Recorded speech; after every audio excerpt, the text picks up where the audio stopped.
Today, our nation teeters on the edge of a very dangerous precipice. Political polarization has reached alarming levels, with both sides viewing each other not just as opponents, but as existential threats. This deepening divide is fueled by conspiracy theories and violent rhetoric, amplified by social media platforms that give voice to extreme views. History has shown us the devastating impact of political violence. The tragic assassination of President John F. Kennedy in 1963 shook our nation to its core. Nearly 2 decades later, in 1981, the attempted assassination of President Ronald Reagan reminded us of the persistent threats our leaders face. Now we've witnessed 2 attempted assassinations in just 2 months, a stark warning that the specter of political violence looms larger than ever. We must confront the grim reality that a well-trained assailant won't miss. We cannot rely on luck to protect our leaders indefinitely. The consequences of such an event would be catastrophic, potentially igniting widespread unrest and tearing us apart, a possible civil war to tear away the very fabric of our nation. Think about it. I'm Armstrong Williams. And welcome to the broadcast. You know, Sam Faddis, let me welcome Sam Faddis from A&D Magazine, Sal Greco, former law enforcement, New York City Police Department, and Bradley Devlin, political reporter for the Daily Signal. You know, Sal, let me start with you, Sam. It's really a scary time that we find ourselves in. I mean, when you think about the decades between the attempted assassination on President John F. Kennedy and Ronald Reagan, and then Donald Trump twice in the last 2 months, it's really frightening that these ordinary Americans who listen to the rhetoric that if Kamala Harris is elected president, it's a threat to democracy.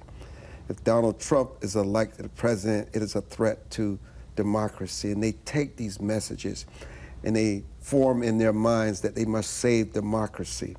And we are accustomed to reading about and witnessing what jihadists do in the Middle East, where they think they're gonna get these virgins and they're gonna spend the rest of their lives in eternity.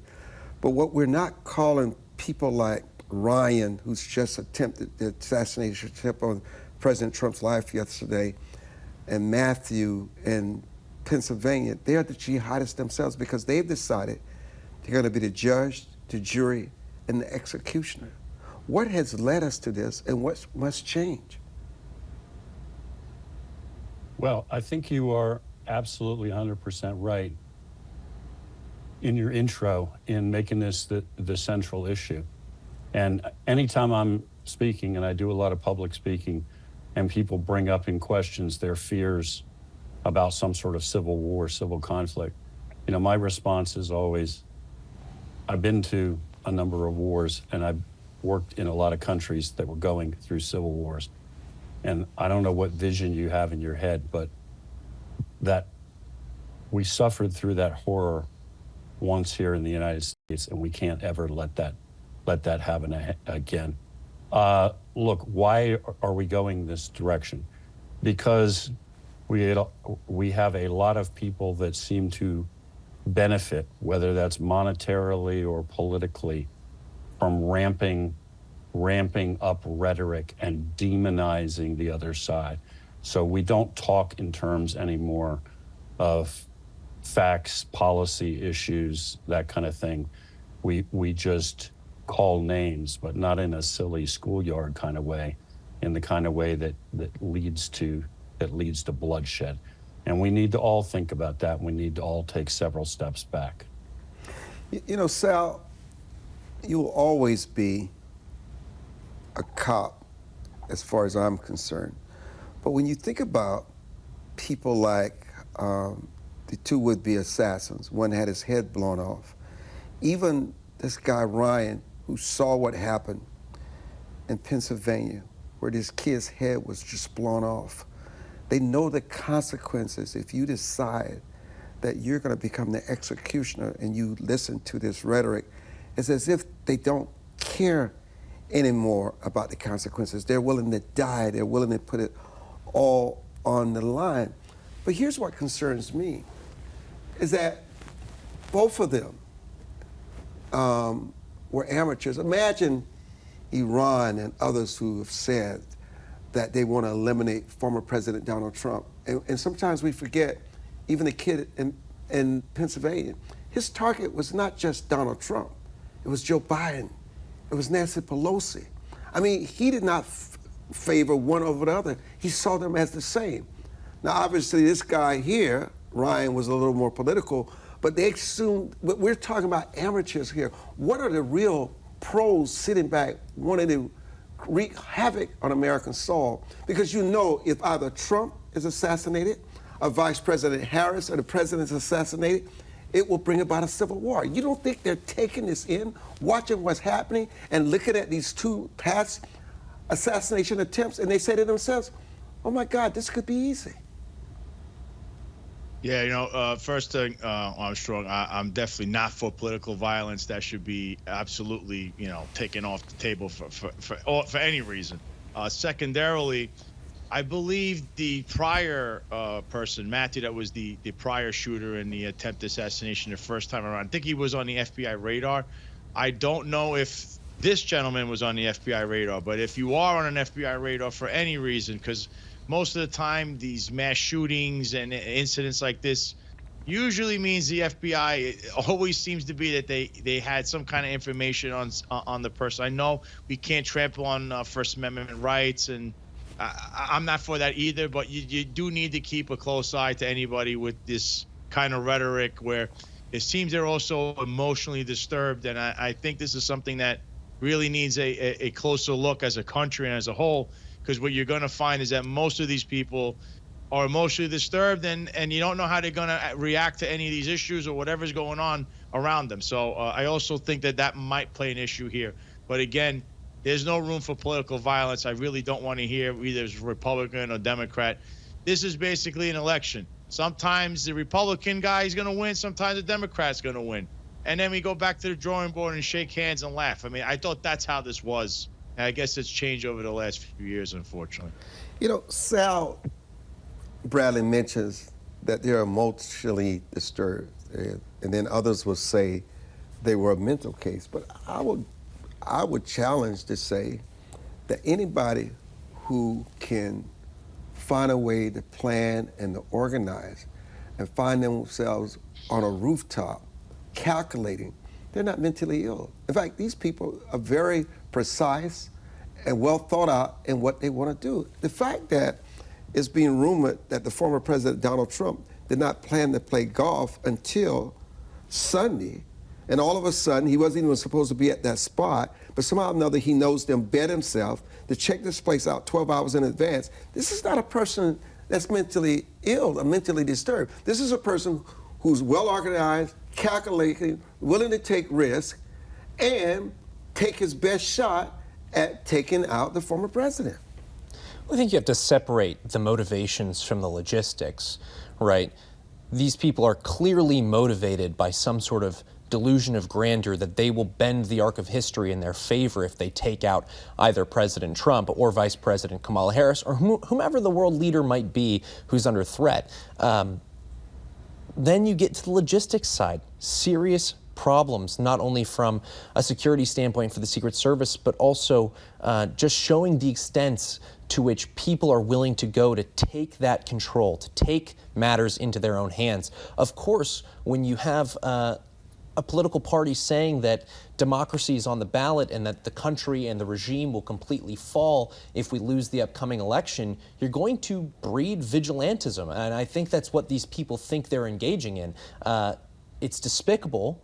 It should be condemned fully, and I'm thankful that President Joe Biden was able to talk to President Donald Trump again after the second attempt on President Trump's life in 2 months, basically.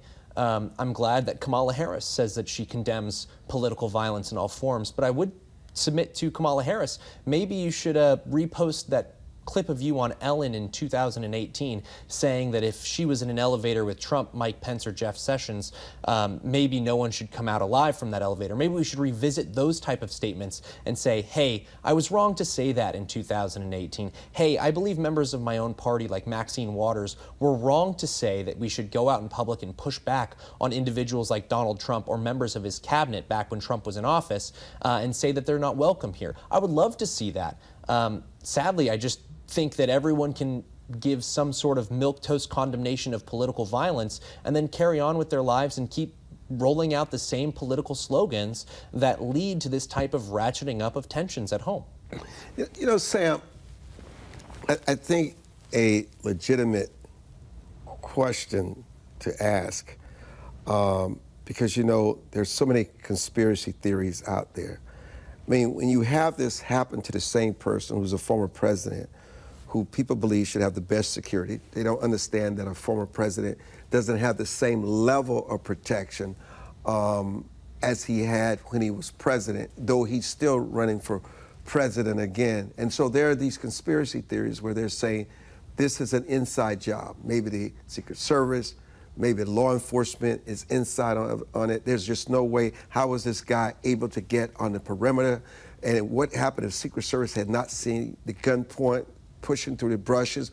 What would have happened? There's just no way this could not happen unless this guy and the guy on that roof, a perimeter, was some kind of inside job. What do you say to push back on the conspiracy theories? Well, look, this is kind of the story of our times, right? Which is, how about we just do this the old-fashioned way and let's just let the facts drive the narrative instead of jumping to conclusions. So I haven't seen any evidence so far that suggests to me in either one of these shootings that we have a conspiracy in the sense that anybody's colluding with this gunman, either one of them, in attempting to kill Donald Trump. And I think it's irresponsible of folks who purport to be in the media to push that kind of thing. I will say this, though. Look, you can talk to me all day about some arbitrary bureaucratic decision about how many guys an ex-president gets when he goes golfing. In the current political climate, with the fact that the Iranians have publicly announced they intend to kill Donald Trump, and he's already been shot at and hit once, I think it is, apparently true and yet somehow still inconceivable that he's on the golf course down in Florida with the same parameters and some limited detail. Keep in mind, we got two people that are apparently unhinged. Whether they're legally insane or not is another issue. They're nuts in common parlance with rifles and no particular background of any kind, who have come perilously close to killing this Donald Trump. What's the plan when the Iranian Revolutionary Guard Corps Quds Force shows up? Real boys with real weapons and real tactics. If you can't stop the crazy, if you can barely handle the crazy guy with a rifle, it's going to be a really bad day when the Iranians come to town. I'm Armstrong Williams. It is definitely your voice, your future, and we'll be back.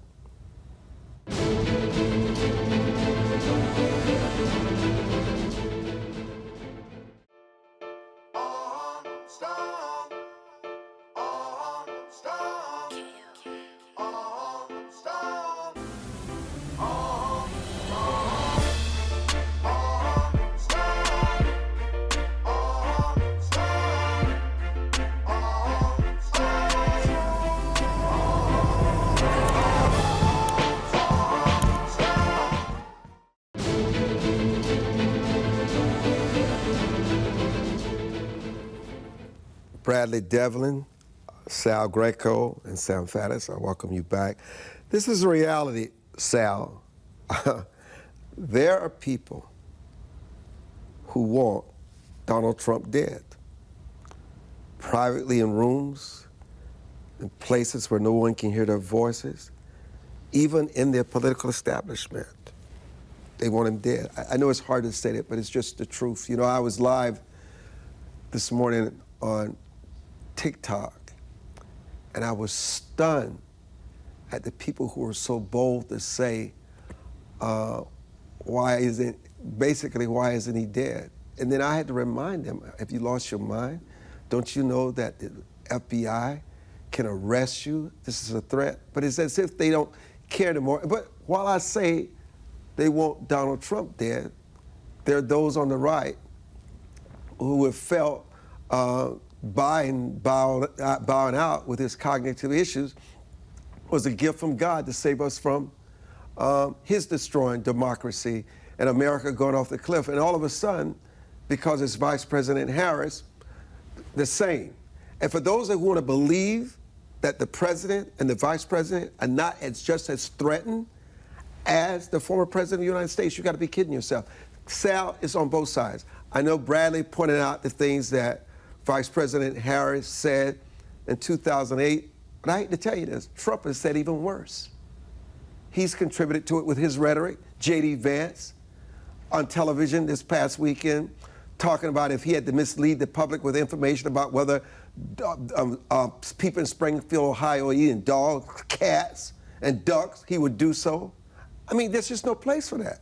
So we can sit here and try to protect Donald Trump and condemn the Democrats, but they all are guilty, Sal. They all have contributed to this. I'd have to agree. There's a lot of guilty parties here, many also in both parties. And the bottom line, though, would be really up to the people how they take it. Is it just rhetoric, First Amendment, protected speech, or is it a vile threat? Coming from, I know Trump is is an entertainer. He came from the world of WWE. You could go back, watch Hulk Hogan. I mean, there's a lot of rhetoric, but it's entertainment. I kind of think that's in the line of what Trump is about. He's an entertainer, but he likes to wrap a lot of the truth in there, and he puts on a show. And when he talks, it could kind of come off that way. As far as Maxine, I don't want to stop you, but does he also wrap a lot of lies in it too, as well as truths? Well, I mean, it depends what kind of lies we're talking about. Because I mean, Kamala lies Harris are lies, Sal. What are you talking about? A lie is a lie. But wait, Kamala Harris herself lied for the whole debate virtually, and then Joe Biden, we won't even get into it. I don't know if he knows if he's alive or dead right now, to be honest. So in order for us to see, this is part of the problem. So in order for us to criticize Trump, we got to bring Kamala Harris and Joe Biden. I just said they all have contributed to this environment, but it's much easier for those that are loyal to Trump to criticize the vice president, and it's much harder for those loyal to the vice president. It's much easier for them to criticize Trump. This is part of the problem. We've got to call it what it is if we're going to save this country from a civil war. Well, I agree with you. Listen, I don't agree with every single thing that Trump does. I mean, there's a lot of things I don't agree with, his rhetoric and stuff that he says, but I'm going to play the devil's advocate because I've heard Maxine Waters say to go and find any Trump supporter and do whatever to them also. Same thing would be Chuck Schumer said the intelligence agencies have 6 ways to Sundays to get even with you. I don't know what that meant. Chuck Schumer, but I mean, these are things that are omnious and we can't just ignore it because it sounds like it's everybody, not just Trump. I'm only saying that in Trump's defense, just because I'm saying Trump came from the world of WWE and some of this is meant to be entertaining, and the same goes for other politicians. The fact is, are we going into the First Amendment protected free speech, or is it a vile threat? And that's where you have to draw the line and figure out what's real or what's entertainment. But for people to just draw up arms and think they're going to start a revolution on their own, that's completely wrong, and that should be punishable by the law. So I don't agree with that either. I'm just trying to play the devil advocate on both sides, and there's a lot of guilty parties here. But, I don't know how serious you want to take it unless you start seeing, the people try to do this crazy I'm things that they've been doing lately. I'm going to tell you how serious it is, Bradley. There are people that would privately rejoice on both sides if Donald Trump and Kamala Harris were to die tonight. That's just a fact. How do we change that? I think we have to remember America is not just a set of ideas or ideals.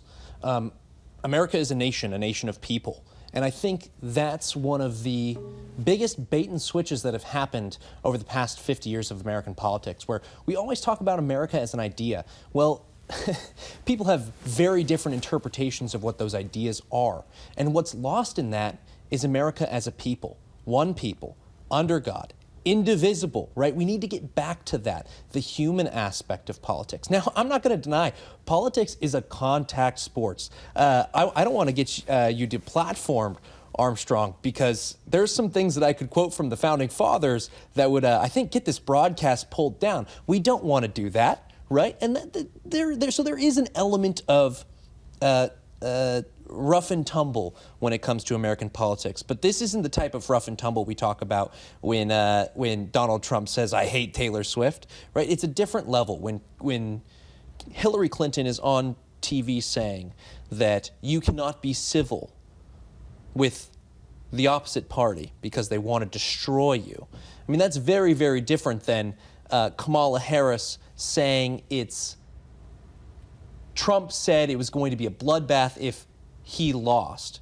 When Trump was talking about the energy industry, it was going to be a bloodbath, i.e. really bad for the energy industry if Trump lost. Because why? Well, because Kamala Harris believes in the Green New Deal, et cetera, and all. So that is the type of rhetoric that I think has a certain place in American politics. But then, time and time again, our politicians who make money off of demagoguery cross the line. And it ends up actually hurting people. It ends up hurting people in poor policy choices or in things not getting done, right? The everyday American person is hurt by this, but also lives are put at stake. Let's not forget Steve Scalise. Let's not forget Donald Trump is going through his second attempt on his life, not just his first.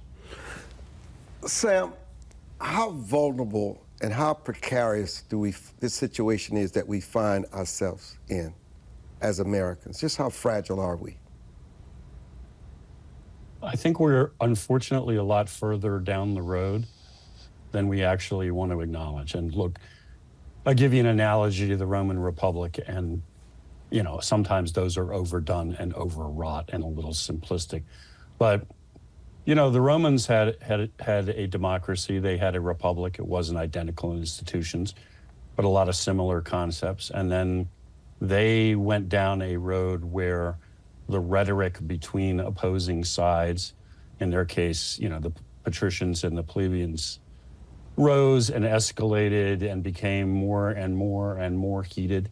And the next thing you know, you have politicians being beaten to death and killed in the capital city. And that process wasn't like what I just described went on over the course of 6 months. It went on over the course of years. They had warning after warning after warning, and then somehow they just thought, yeah, but it'll never really happen. I mean, they weren't stupid. These are educated people. They understood the dangers, but somehow they believed it would never happen to them. I think we're in danger of falling into the same trap. And look, with all due respect for the thesis that both sides are guilty of some things here, I mean, let's look at the political context and the weaponization of the justice system against Donald Trump. My good friend Steve Bannon's in prison. Navarro just got out. What's their crime? Their crime is basically they're senior advisors to Donald Trump. And these guys are trying to imprison Trump. I mean, that's the context in which these shootings are occurring. So it's not just rhetoric. And I condemn anybody on either side that's advocating violence. But it's not just that. I mean, we're rapidly just sort of breaking the foundations of the republic. Sal, the elephant in the room is the mainstream media. They've contributed to this and added more fuel to the fire, the grow the flame than any other institution. And they supposedly are the fourth estate. They allow this misinformation, this disinformation to pass along. Their stories are biased and they fuel it. What about the fourth estate? Oh, they got a big hand in all of this, I'm sure. Even in yesterday's reporting, where you have a guy like, Lester Holt, the guy from NBC, saying that Trump, basically it's his fault of what happened yesterday. I mean, come on, man. I understand. Look, I understand that they're biased and they bring their biases on because it's not really media reporting. It's opinion-based reporting. It's all on opinions. And their opinions are they don't like the guy, and that's fine. But you shouldn't be saying stuff like that.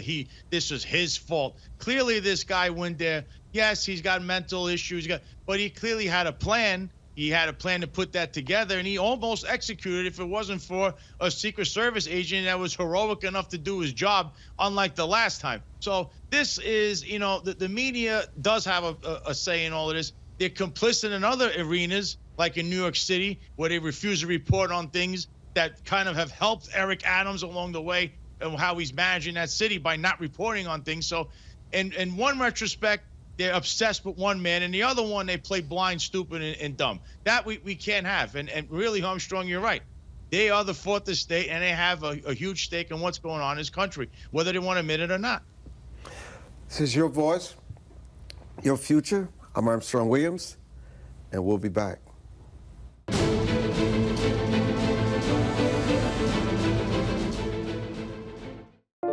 It is easier to build up strong children than to try and repair broken men. The streets are plagued with crime, violence. There's a lot of poverty, and it's all a result of lack of education that's happening in our schools. So it really is a crisis. We come from very different political perspectives, but we've come to the same conclusion, and that is there is a crisis in the classroom. Children are being deprived of quality of life because they're being deprived of a good education. We must solve this problem. It's incumbent upon all of us to join hands together to get this done. We can't afford to wait one more day before we address these issues, because every day we lose another child. Let's stop the politicking. Let's stop the games. Let's really do something to give these kids a real chance at life and being a part of that American dream. We need accountability for funding. Many of the districts where you're seeing very low test scores, students graduating with very low literacy and math comprehension rates, they are receiving a lot of funding. So where is the money going where our kids aren't being adequately educated? If you believe every child is deserving of a quality education, please go to educationjusticefoundation.com.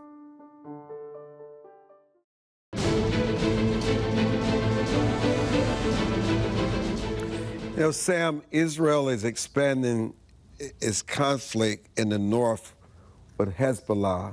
Netanyahu made it clear today that they respect the support of the United States, but when it's all said and done, they must do what is in the best interest of Israel. What does this all mean? It means things are really, really bad in the Middle East, to use a technical term we used to use in the intel world. I mean, look, things are not getting better. We are continuing to head in the direction of a much broader regional conflict. And the truth of the matter is that while the United States hasn't completely abandoned Israel, we are most definitely not supporting them in anything like the way we used to. And that's because this administration has cozied up to people like the Iranians. I mean, we could start with the fact that this entire conflict is bankrolled by the Iranians. And all of that money, or virtually all that money, is coming from sales of oil that we are in effect permitting because we don't enforce the sanctions. And I'll just throw into the mix what I always throw in, Armstrong, which is you have an Iranian nuclear weapons program out there. And given the state of our intelligence community, I will guarantee you the reality is we do not know the status of that program. We do not know if they are days away from from having enough fissile material to make bombs, or if they already have the bombs and they're already mated to delivery systems, and they will announce that they are capable of taking out Tel Aviv, Riyadh, and Rome tomorrow. So this is yet, like so many situations around the world with the Biden administration, it is really, really bad, getting worse by the moment. And back to the mainstream media, most of them just pretend like it ain't happening. You know, Bradley, how dangerous is social media? I know there's something every week where they are posting posts about the vice president, and it goes viral. She's really courting them hard. Spent over $200 million on social media thus far out of her campaign budget, but there are no guardrails for them. They have no accountability, no responsibility, no checks and balances, and yet they contribute to this propaganda, this confusion, and these conspiratorial theories. Well, I think Sam was right to bring up the Roman Republic, and what a perfect technology to throw into the mix, other than social media, right? That is going to be a massive problem when you're talking about a discontented nation with inequality growing rapidly between the haves and the have-nots. You know, Rome didn't have to deal with TikTok. Rome didn't have to deal with X. Rome didn't have to deal with Facebook. And that's to the United States' detriment. So yeah, lies spread like wildfire on social media. I think that there's a strong push right now in the Congress to actually shore up some of the liabilities on the social media end. But frankly, a sale of TikTok is just covering up the real problem here, which is some sort of digital bill of rights that can protect Americans' data and also protect these platforms from malicious actors, whether they're foreign nationals or scammers, etc. I think it's really unfortunate that I see every week, you know, my grandmother, who's in her 80s, receive emails from people saying that the dollar is disappearing and this is how you invest in this new crypto, and there's no cryptocurrency that she could invest in there. It goes straight to someone's bank account in a foreign nation, and they use US dollars to probably spread more scams and undermine the livelihoods of other people in their home nations. So yeah, I mean, this is a massive problem for the United States as it tries to grapple with all the things we've talked about here tonight: polarization, inequality, the feeling that things cannot continue on their current trajectory without something going really, really wrong. You know, the problem with with lies is that lies find itself halfway around the world before the truth can ever catch up. You know, that's the problem with lies. Sal, you know, how does the resignation of Mayor Adams' chief counsel affect the ongoing federal probes, and what are the implications of this resignation for Mayor Adams' administration moving forward? You've talked about this repeatedly since joining our show over a year ago, and it's all coming full circle now. Well, Eric Adams is probably the most conflicted individual in politics today. But with that being said, what's at the crux of this case is the police commissioner and his brothers, and then we also have the first deputy mayor, Banks, and his brothers that are all working underneath Eric Adams. Basically, they see an opportunity. If Eric Adams, so all you're hearing about is how he's being, you know, he's got campaign finance violations, he's taking trips to foreign nations, they're paying into his campaign. What do you think the underlings are going to do? The only thing here is, Armstrong, I'd like to point out that in a crime syndicate, which is what we have here now, you're starting to see it. In a crime syndicate, they need a base of operations. So that base of operations, like I stated numerous times before, where every politician, especially the Attorney General of New York State, Letitia James, and the Assembly Speaker, Carl Hastie, and the District Attorney of the Bronx, Darcel Clark, were all seen partying, hanging out with, is at Con Sofrito in the Bronx, which was owned by Eddie Caban's brother, Richie. Okay, and the brother James, the twin brother, they're all hanging out over there. Now you're hearing about what? An extortion racket where they went around with police officers with his brother, who's not a cop, but Eddie Caban assigned these cops with him to go extort people. That's official misconduct already, Armstrong. We're not even going to talk about any other crime yet. So, I mean, and the rumor here, Armstrong, was that the Caban brothers, since the 90s, were friends with this Jimmy Rodriguez character, who's a criminal. He's a self-admitted criminal and a mob associate. He was the manager of Con Sofrito. He used to own a place called Jimmy's Bronx Cafe. And this was going on back in that day where they were doing security for him. And now you're hearing 35 years later and 30 years later, I guess the operation expanded once he became the police commissioner. I mean, it's not really a surprise because this is stuff that many people were reporting on inside the police department, the stuff that was going on there. There's all kinds of allegations. There was all kinds of allegations with the Caban starting from the 90s, and now you're seeing it play out. But the media, once again, here, Armstrong, I don't know what it is with Eric Adams. That sometimes they want to report things that happen. Other times they just want to give him, the high five, even though we're looking, going, I can't believe you're not saying anything there. But the police department, the upper echelon, Armstrong, it's epically corrupt because they're all looking at Eric Adams saying, well, just like Timmy Pearson says, where's my crumbs? Do you think he's going to be indicted? Without a doubt, Armstrong, you're going to see a lot of movement in the next 2 weeks. There were subpoenas that flew today out of the 41st precinct. Over the weekend, they went to the 34th precinct, the 25th precinct, the commanding officer, the 34th precinct.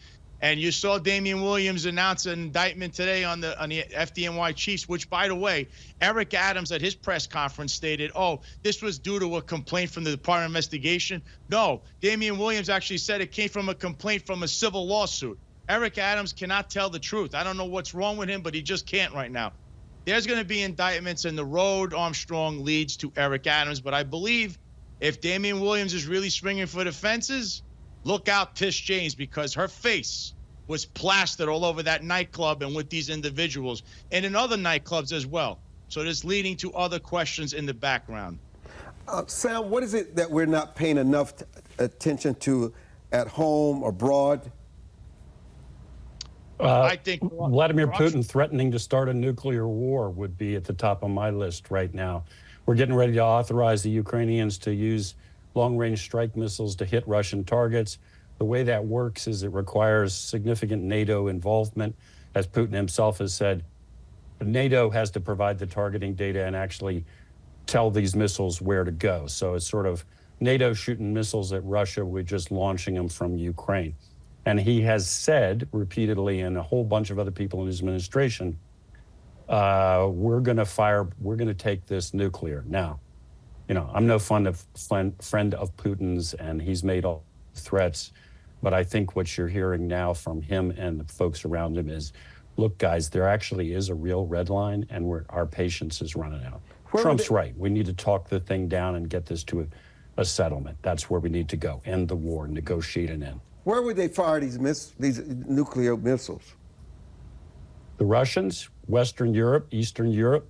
And one of the things that we know for sure from documents that have leaked and been declassified is one of the things the Russians have discussed is actually nuking a spot in Europe that's relatively remote.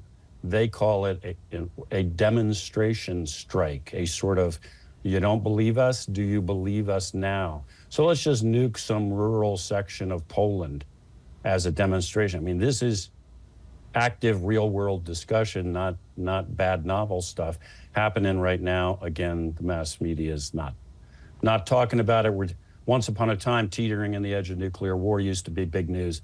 Now we pretend like it's not happening. Do you think the buildup of NATO by the United States and its European allies is to circle the wagon against Russia, to keep it in check, or to minimize it, or, as Putin would say, to eliminate them?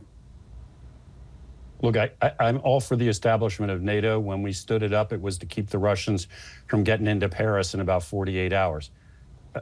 We have expanded, 800 miles east.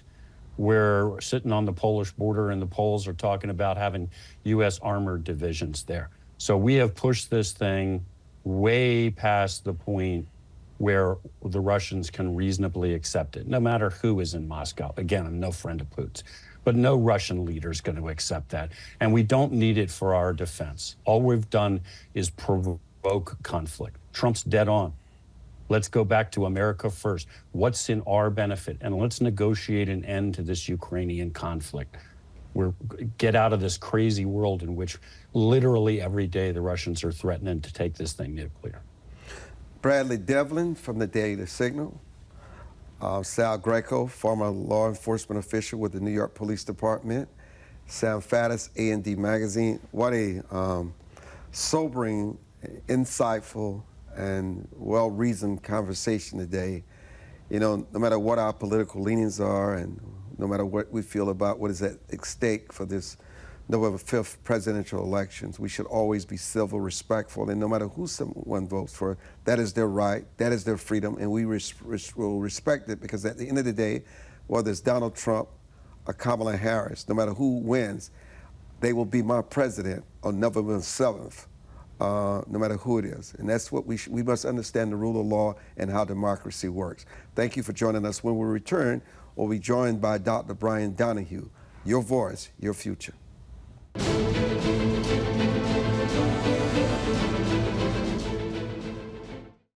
As a home buyer, you need a lender who cares about your home ownership dreams. United Security Financial has been helping families secure their dream homes for 30 years. We're a national fair practice lender that provides affordable mortgages and low down payment programs to eligible home buyers. To learn how United Security Financial can help you secure your dream home, call 1-800-373-4186.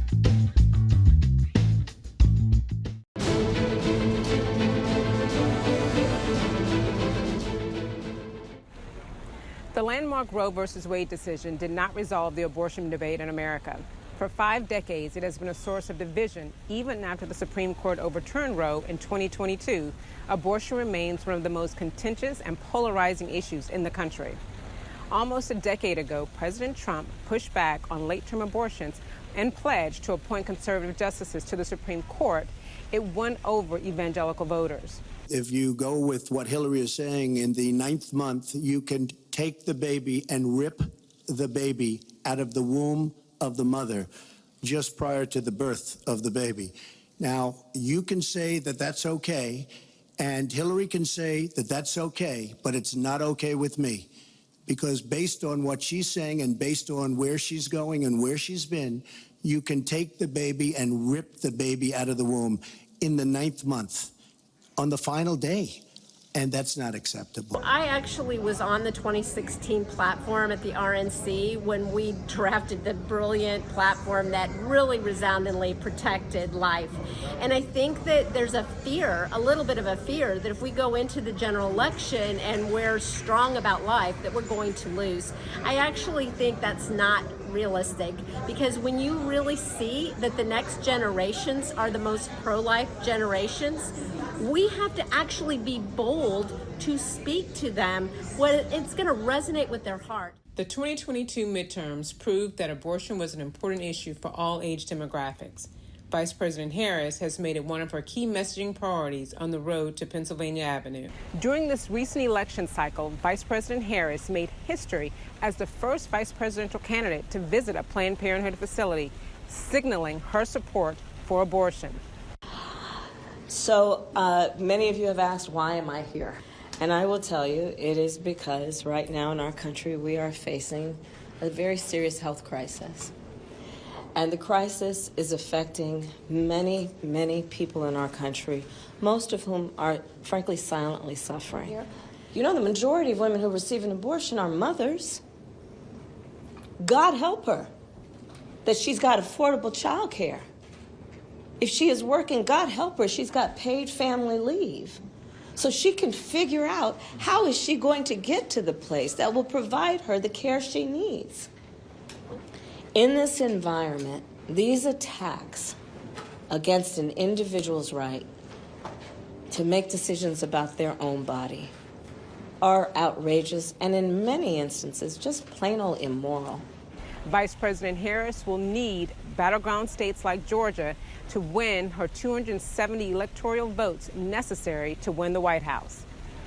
At the recently held Reclaiming Your Voice conference in Atlanta, people from across the state came to hear from pro-life advocates on this issue. Georgia's laws on abortion are among the strongest in the country, supporting life in the womb. In 2019, the state passed a heartbeat bill, which bans abortions after a fetal heartbeat is detected, usually around 6 weeks of pregnancy. A poll by the University of Georgia found that nearly 62% of Georgians oppose the state's abortion law. Among black voters, the percentage was even higher at 86.4%. The organizers of Reclaiming Your Voice are devastated by those numbers, considering the impact that abortions have on the black community. In Georgia, 66% of the more than 42,000 abortions that occurred here in 2022 were on black women. That is a travesty, and it's because we're being targeted. We're being targeted by organizations like Planned Parenthood, who had a Negro Project. Well, if you look at the stats in Georgia, you see that the Negro Project is running wild in our state when you have 66% of the recorded abortions on black women. The debate over abortion is far from settled. And voters in Georgia and across the nation are now tasked with making their voices heard on this critical issue. I'm Dee Dee Bass-Wilbon reporting for the Armstrong-Williams Show. Dr. Donohue, how would you respond quickly to what you just heard? Well, first, I would congratulate the observer in Georgia who made the point that Margaret Sanger, the originator of Planned Parenthood, was a racist in the worst, most naked form of the word. And her goal was to eliminate people of color. Now we turn around, as the scripture says, in just the blink of an eye, and that's exactly what's happening. So the issue is, should this be a matter of federal control, or should we, as the Constitution points out, allow for these unenumerated powers, like abortion, to be settled at the state capitol? Clearly, President Trump was 100% correct, just if nothing else, as a matter of fact of law. This is not the purview of the federal government. This is the purview of the states. And it's far easier for our citizens to petition their state capitals than it is the federal government. So, Dr. Donohue, let's talk about life and people living and what is necessary for people to do all they can to do the preventative measures when it comes to their health care. How can daily habits prevent common illnesses? Well, you know, Armstrong, it is so much the case that we are really the outcome of the choices we make. So if we make different choices, we can really talk courageously and accurately about having new outcomes. So for example, heart disease, which is the cause of death out of 1 out of 2 of our viewers, that could fundamentally be eliminated with different choices, meaning weighing throughout our lives what we weighed or should have weighed at 21, steering away from some of the things that our mothers, God bless them, fed us those years ago, moving in the direction of a more plant-based dietary agenda, avoiding calories at night, that kind of thing. It's also true for Alzheimer's. We think now there are tremendous, what are now called patient-linked factors, Armstrong, that either increase or decrease the risk of cognitive impairment. Most of our patients don't know that, but the choices we make now could very much affect what we experience over the next 20 years. And lastly, even malignancy. So many malignancies can be prevented, and if not prevented, detected early when they're a little bit more than a nuisance, as opposed to the calamity that so often we see. You know, people forget the importance of exercise and disease prevention. Talk about that. You're right, and it's easy to forget because actually we haven't made the point with enough vigor. So it turns out, as a general rule of thumb, Armstrong, that if we exercise for 3 hours a week, exercise meaning that we're just a little short of breath, we know we're doing something, we're not desperately winded, but we're clearly not sitting still watching television.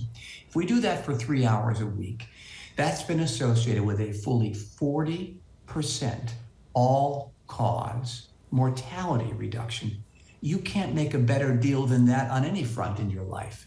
So the body loves to be in motion. The body loves the wind in the forehead. And it turns out that we, as the Healthcare Politburo, have maybe underestimated the power of exercise. You know, being in motion is a tremendous life advantage. Put it another way, spending our time turning slowly into a puddle of flesh is an enormous source of hazard. What lifestyle changes can drastically, Dr. Donohue, reduce the risk of chronic diseases? Well, if you think about it, there's really 3 broad categories, Armstrong, of chronic disease. So there's heart and vascular disease, there's malignancy, and there's dementia. And it turns out that, like the wise gardener who waters the root the entire of the plant grows, likewise, many of the risk factors that we can lower will favorably affect our likelihood of getting all those diseases. So let's think about it. So the first is exercise. You've pointed that out. So good exercise, fun exercise, regular exercise, and real exercise over a modest time span, over 3 or 4 hours of the week. That's not asking too much. The other thing is diet. So we think a plant-based diet protects against certain forms of malignancy, clearly does against heart disease. And it now appears protects against cognitive impairment. Fish in the diet, so cold water ocean fish, cod, halibut, salmon, flounder, mackerel, bass, grouper. Those are the cold water ocean fish which appear in particular to be of great value to the central nervous system. These are easy things to do. There's no excuse for us to sit there and leave the most important elements of our lives just up to chance. What are the first signs we should address before illness develops? Well, you know, it's interesting that oftentimes illness isn't known to the patient until it's calamitous. We spend 80% of our $4.1 trillion a year in American healthcare on taking care of acute disease, not so much on preventing disease. So heart disease, for example, there's 350,000 people a year, Armstrong, who have out-of-hospital sudden cardiac death.